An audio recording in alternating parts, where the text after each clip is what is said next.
Aqui é Felipe Lintes e em mais um vídeo áudio venho trazendo as principais notícias do momento. Mas é claro, antes de tudo já vou pedindo para que você se inscreva em meu novo canal. Para isso, saiba que é muito rápido e fácil. Basta clicar agora nesse card que está aparecendo aí, ó, no seu lado direito, no topo da tela. Aí você vai clicar, vai ser levado ao meu canal, aperte o botão inscrever-se e ative o sininho, para que assim você seja notificado de todo vídeo que a gente postar por lá, beleza? Agora, vamos para o nosso assunto.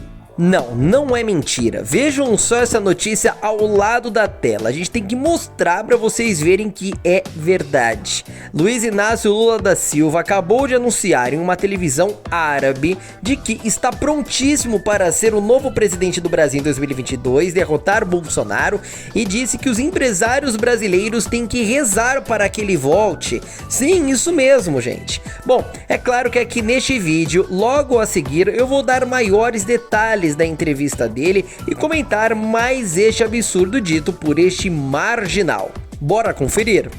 O PT, que foi fundado no dia 2 de fevereiro de 1980, nasceu sob discurso socialista / comunista, com discurso também de que iria proteger o povo trabalhador, que iria dar renda, bolsa isso, bolsa aquilo, e que ninguém iria ficar desempregado no país ou passar fome. É claro que um discurso como este no povão acabou grudando e muita gente, principalmente de baixa renda, acreditou. E aí começaram a levantar esse bandido como se fosse a pessoa mais importante deste mundo. Não à toa os discursos de Lula em meados de 1980, 1990, começo dos anos 2000 eram extremamente lotados, inflamados pela tentativa de retomada do Brasil e o poder nas mãos da população brasileira. E esse discurso acabou não indo para frente, até porque Lula precisou se sustentar politicamente, e o que ele fez? Resolveu escrever a famosa Carta ao Povo Brasileiro em meados do ano 2001/2002.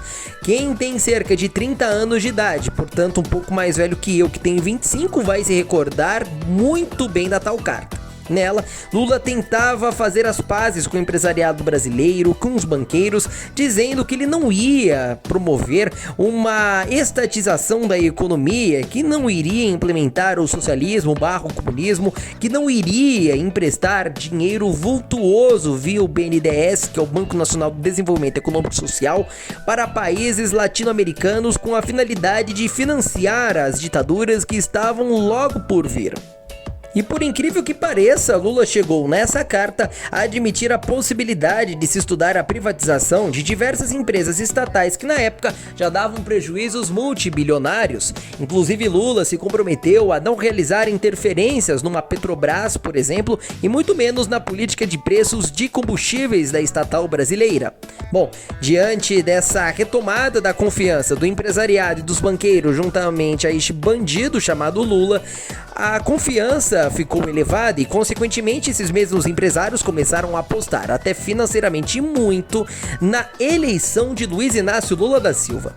No entanto, assim que Lula chegou ao poder, começou a trair todos os ideais. Primeiro, o da própria esquerda, né? A começar pela Carta ao Povo Brasileiro, que ele começou, como eu disse agora há pouco, a elaborar privatizações e práticas economicamente liberais. Portanto, tudo que ia de desencontro ao que a esquerda sempre promoveu, ao que Lula sempre disse defender. Claro, tudo em troca de poder. Assim é a esquerda.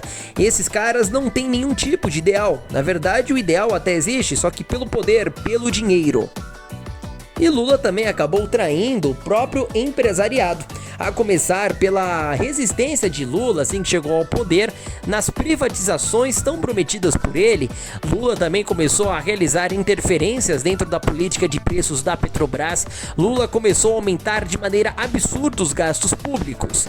Claro, numa política extremamente populista de tentar distribuir crédito à população brasileira, essa população sem a geração de renda, emprego de qualidade, investimento efetivo na indústria, fez com que essa população não tivesse condições de pagar um empréstimo, fez com que essa população não tivesse a mínima condição de pagar o parcelamento de uma geladeira, um carro, e aí o endividamento foi para as alturas. E com essa economia baseada num verdadeiro castelo de areia, Lula fez uma política desastrosa.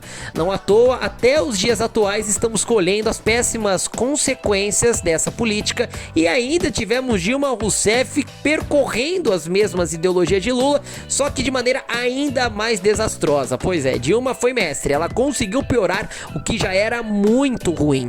Não à toa, a inflação no Brasil disparou nos governos de Lula e Dilma em determinados períodos. Também nos governos lulopetistas nós vimos o aumento do endividamento interno, vimos também o pouco crescimento do PIB, que é a soma de tudo que o país produz. Nós vimos obras atrasadas, corrupção então nem se fala, envolvendo esquemas totalmente espúrios entre Lula e demais ministros de seu governo, como José Palocci, José Dirceu e por aí vai, numa relação totalmente suja com empreiteiras como a OAS, Odebrecht, o TC Engenharia e por aí vai. Enfim, a Operação Lava Jato revelou tudo isso e mais um pouco, né? E mesmo diante disso tudo que eu acabei de narrar aqui pra vocês, o bandido do Lula ainda resolveu, agora há pouco, ir até a TV Al Jazeera, sim, aquela famosa TV árabe, para dizer que os empresários têm que rezar, implorar, torcer para que Lula volte a ser presidente do Brasil. Pois é, olhem só aí a tentativa de novo de Lula relembrar os momentos da Carta ao Povo Brasileiro, tentar amenizar o seu discurso extremista de esquerda, o seu discurso comunista, para tentar buscar apoio juntamente ao empresariado. A grande verdade é que Lula faz parte de um grupo político e também segue defendendo as mesmas medidas restritivas que estão destruindo a economia, que está destruindo o empresário brasileiro. Como que um sujeito como esse pode ir numa televisão árabe para todo mundo falar que os empresários têm que rezar, implorar, torcer para que ele volte ao poder, sendo que Lula defende exatamente o contrário e sempre fez o contrário do que o empresariado esperou dele? E para piorar toda a situação, podem ter certeza que se Lula tivesse sido eleito, ou o poste dele, no caso Fernando Haddad, nós teríamos aí um lockdown nacional em todo o Brasil há muitos meses, viu? Sem contar que os governadores e prefeitos estariam adorando ter um presidente aliado na quebra da economia. Mas mesmo assim ele vai na televisão e fala que o empresário tem que torcer pela volta dele, é um canalha. Olhem só a matéria. O bandido do Lula deu entrevista para a Al Jazeera Internacional, que foi ao ar neste sábado, dia 17 de abril, onde afirma que os empresários brasileiros deveriam rezar para que ele voltasse ao poder. Na entrevista, que durou cerca de meia hora, o ex-presidente falou sobre as eleições de 2022. Segundo ele, se ele tiver com saúde e o Brasil quiser, ele disputará o pleito. Lula falou também sobre a perseguição política que sofreu do ex-juiz Sérgio Moro e dos procuradores da Lava Jato. A emissora lembrou que, depois de tirar 20 milhões de brasileiros da pobreza, Lula da Silva deixou o cargo em 2011 após um mandato de 8 anos, com índice de aprovação de quase 90%. Olhem só, a TV Al Jazeera, né, grande aliada, inclusive eles são contra o governo Bolsonaro, né? Dizendo que Lula tirou 20 milhões de brasileiros da pobreza. Olha, sejamos sinceros aqui, Lula, com o programa do Bolsa Família, pode até ser que tenha mesmo tirado essa quantidade enorme de pessoas de uma situação de miséria e colocado numa situação um pouco melhor. Mas saiba que essas mesmas pessoas, em número muito maior, retornaram para a situação de miséria graças, repito, à política econômica sobre a construção de um castelo de areia, ou seja, apenas distribuição de dinheiro, sem investimento em tecnologia, na nossa indústria, no empresariado, sem investimento em infraestrutura, não à toa obras e mais obras atrasadas, enfim. Só dar dinheiro e tirar momentaneamente as pessoas da pobreza e depois fazer com que um número muito maior, 3 vezes mais, voltasse à miséria, não é motivo de poder se vangloriar. Portanto, essa televisão árabe poderia ficar mais calada, quieta na dela, até porque não faz a mínima ideia do que acontece aqui no Brasil. Seguindo a matéria. Os jornalistas da TV Al Jazeera disseram o seguinte, que 3 anos depois uma investigação criminal estimou que mais de 2 bilhões de dólares foram amplamente desviados por meio dos fundos da petroleira brasileira Petrobras. Isso levou à prisão de vários políticos, incluindo Lula, que foi libertado em 2019 depois que o Supremo decidiu que o processo era ilegal.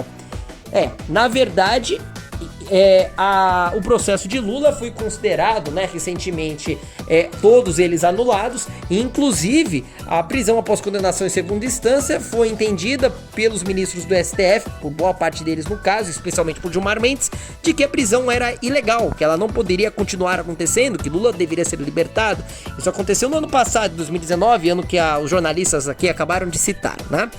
Mas tudo isso depois de pouco tempo atrás, o próprio Supremo Tribunal Federal, incluindo o ministro Gilmar Mendes, ter compreendido na época de que a prisão após condenação em segunda instância era-se legal. Mas quando o réu virou Lula, resolveram mudar o posicionamento, né? Que coisa engraçada. Olha pessoal, se você gostou deste vídeo, já sabe, pode ir curtindo e compartilhando ele à vontade com todos os seus grupos de Facebook e WhatsApp. Saiba também que é muito importante que você se inscreva aqui no canal do Crocodilo Reaça e ative o sininho para que você seja notificado de todos os vídeos que a gente postar por aqui, beleza? Agora eu vou encerrando este vídeo. Meu nome é Felipe Lynch, estou falando daqui do estado de São Paulo. Te vejo no próximo vídeo. Tchau, tchau.